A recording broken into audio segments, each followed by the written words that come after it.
کہ جن کی نمازیں ان کے سروں سے اوپر نہیں جاتی. ایک وہ غلام جو اپنے آقا سے بھاگ جائے جب تک کہ واپس نہ آئے، اور دوسرے وہ بیوی جو اپنے شوہر کی نافرمانی کرے جب تک کہ نافرمانی سے باز نہ آ جائے. یہاں تک حکم ہے کہ بیوی شوہر کے معاملے میں کسی دوسرے کی بات نہ مانے. یعنی شادی کے بعد ایک عورت جب شوہر کے گھر چلی جاتی ہے تو پھر شوہر کا حق سب سے بڑا ہو جاتا ہے. بعض اوقات ہمارے معاشرے میں ایک طرف شوہر کچھ کہتا ہے، دوسری طرف والدین کچھ کہتے ہیں، تیسری طرف کسی اور کا مشورہ کچھ ہوتا ہے، عورت بیچاری بیچ میں پس جاتی. ایسے موقع پر عورت کے لیے کیا لازم ہے، اس کی پرائرٹی کیا ہوگی کہ وہ اپنے شوہر کی بات مانے. عورت کی دوسری بڑی ذمہ داری اپنی آبرو اور عزت و عصمت کی حفاظت ہے. عورت کوئی ایسا کام نہ کرے جس سے اس کی عفت و عصمت پر کچھ حرف آئے.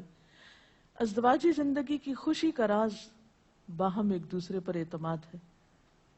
اگر کوئی بھی ایسا کام عورت کرتی ہے جس سے شوہر کے دل میں شک ہو جاتا ہے، اعتماد ختم ہو جاتا ہے، تو اس سے ازدواجی زندگی کی خوشیاں ختم ہو جاتی ہیں. یہ اعتماد بے حد ضروری ہے، اور اس کے لیے اپنی عزت عصمت کی خصوصی حفاظت.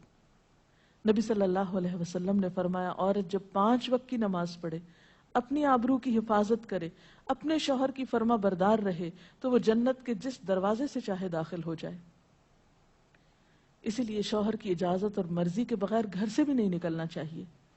حضرت معاذ بن جبل کہتے ہیں کہ نبی صلی اللہ علیہ وسلم نے فرمایا، خدا پر ایمان رکھنے والی عورت کے لیے جائز نہیں کہ وہ اپنے شوہر کے گھر میں کسی ایسے کو آنے دے جس کا آنا شوہر کو پسند نہ ہو، اور ویسی صورت میں گھر سے نکلے جب اس کا نکلنا شوہر کو پسند نہ ہو.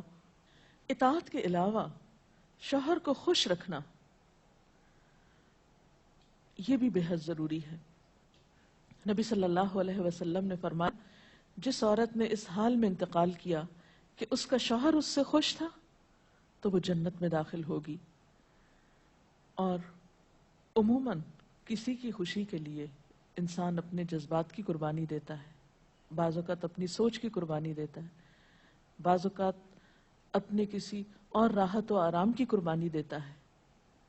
تو ایک عورت جب اپنے شوہر کو خوش کرتی ہے تو جواباً اس کے لیے خوشی پلٹتی ہے.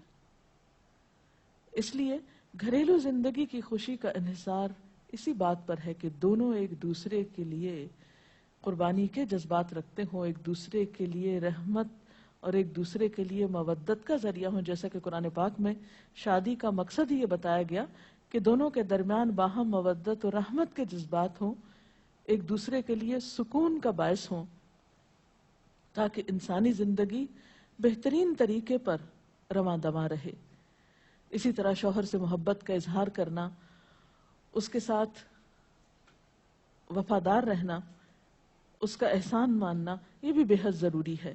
حضرت اسماء کہتی ہیں کہ ایک بار نبی صلی اللہ علیہ وسلم میرے پاس سے گزرے، میں اپنی سہیلیوں کے ساتھ تھی.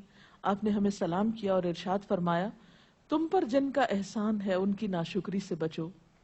تم میں سے ایک اپنے ماں باپ کے گھر کافی دنوں تک بن بیاہی بیٹھی رہتی ہے، پھر اللہ تعالیٰ اس کو شوہر عطا کرتا ہے، اولاد دیتا ہے، اور ان سارے احسانات کے باوجود اگر کبھی کسی بات پہ شوہر سے ناراض ہوتی ہے تو کہہ اٹھتی ہے، میں نے تو کبھی تمہاری طرف سے کوئی بھلائی دیکھی ہی نہیں. تو یہ جملہ ناشکری کا جملہ ہے جو عورت کو نہیں بولنا چاہیے. قیامت کے دن اللہ تعالیٰ اس عورت کی طرف نظر رحمت اٹھا کر نہیں دیکھے گا جو شوہر کی ناشکری ہوگی.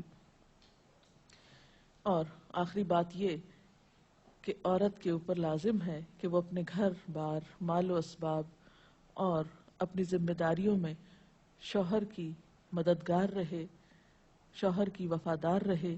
آپ صلی اللہ علیہ وسلم نے فرمایا، قریش کی عورتیں کتنی اچھی عورتیں ہیں جو بچوں پہ بہت مہربان اور شوہر کے گھر بار کی حفاظت کرنے والی ہیں. آپ صلی اللہ علیہ وسلم نے ایک اچھی عورت کی خوبیاں بیان کرتے ہوئے فرمایا، مومن کے لیے خوف خدا کے بعد سب سے مفید اور باعث خیر نعمت نیک بیوی ہے. اور نیک بیوی کون؟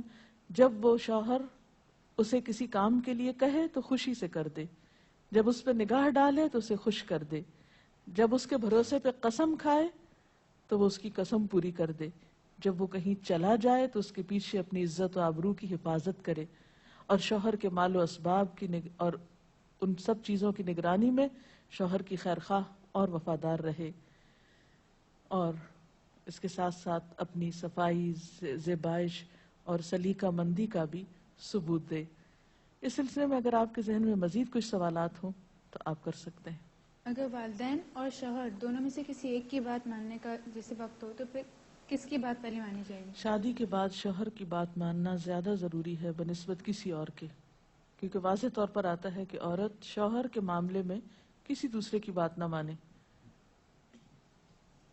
اگر شوہر کوئی ایسا حکم دے جو کہ شریعت کے خلاف ہو تو کیا اس کا حکم ماننا چاہیے؟ شریعت دین کے یہ خلاف؟ تو